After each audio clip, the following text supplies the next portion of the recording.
आज के इस वीडियो में हम लोग पाचन तंत्र के अंतर्गत जो हम दो टॉपिक पढ़ेंगे पाचन तंत्र के अंतर्गत। पहला है अमाशय और दूसरा यकृत, बोले तो लीवर। तो चलिए शुरू करते हैं अमाशय से। अमाशय में उपस्थित भोजन को कायम कहते हैं, यानी कि जो भोजन अमाशय में होता है उसे हम कायम कहते हैं। कायम को परजीवी कहते हैं। कायम को परजीवी, इसी कायम को हम परजीवी कहते हैं। क्यों कहते हैं कमेंट करके बताएं। और अब थोड़ा ये अमाशय हो गया, अब हम मतलब हो नहीं गया, थोड़ा बहुत जान लिए। अब पढ़ते हैं यकृत। यकृत को हम बहुत डिटेल में पढ़ेंगे। तो डिटेल में पढ़ने से पहले ये तो जान ले इसके अध्ययन को क्या कहते हैं। यकृत के अध्ययन को हेप्टोलॉजी कहते हैं और इसका वजन 1 या 2 kg होता है।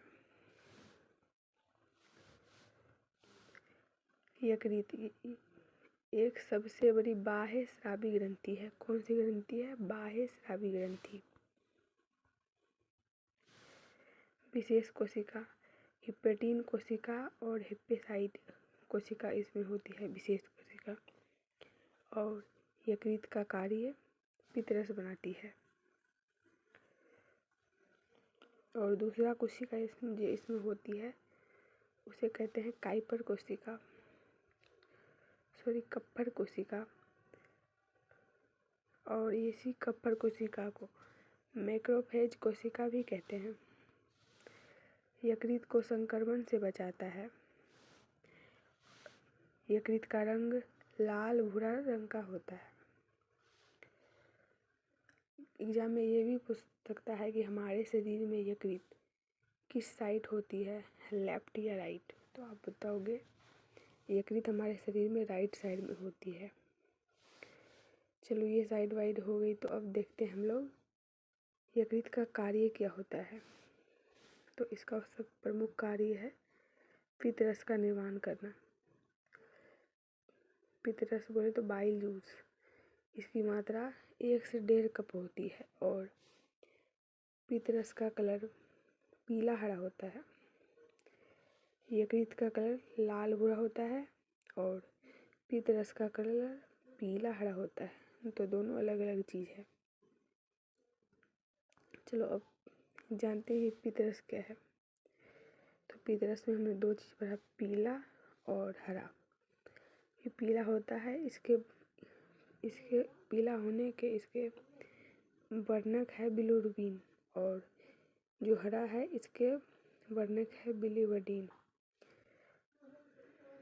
और पीला आरबीसी को टूटने पर बनता है, टूटने पर अधिक बनता है। बिलिरुबिन की अधिकता के कारण जब बिलिरुबिन अधिक हो जाता है तो हमारे शरीर में पीलिया रोग हो जाती है। अब पित्तरस का पीएच मान 7 से 8.6 होता है। जब ये 7 से बढ़ा तो ये क्षारीय प्रकृति का होता है।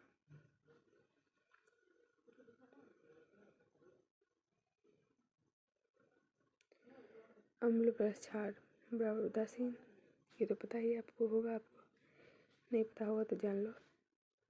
पित्तरस का कार्य भोजन को क्षारीय बनाता है, अम्ल के साथ मिलकर भोजन को उदासीन बनाता है। हमारे शरीर में पहले से अम्ल है और जब ये क्षार बनाया तो दोनों मिलाकर क्या करता है, उदासीन बनाता है। तो इसीलिए यहाँ पर ये दिया है अम्ल के साथ मिलकर भोजन को उदासीन बनाता है। वसा का पाशीयकरण करता है। वसा का पाशीयकरण कौन करता है? तो ये पित्तरस करता है। वसा का पाशीयकरण, वसा को गोलाकार आकृति बनाना। जैसे वसा ये है वसा का बड़े अणु और ये इसे पित्तरस मिलाकर बाइल जूस मिलकर छोटे छोटे पाशीयकरण कर दिया। पित्तरस का संचय पित्ताशय में होता है। तो ये था हमारा छोटा सा वीडियो जिसमें हम लोगों ने पित्तरस, अमाशय और यकृत के बारे में बहुत अच्छे से पढ़ा। अगर कुछ आपको लगता है कि इसमें मैंने नहीं बताया होगी या फिर छूट गया हो तो आप कमेंट करके ज़रूर बताना। मैं कोशिश करूँगी कि उसको इंक्लूड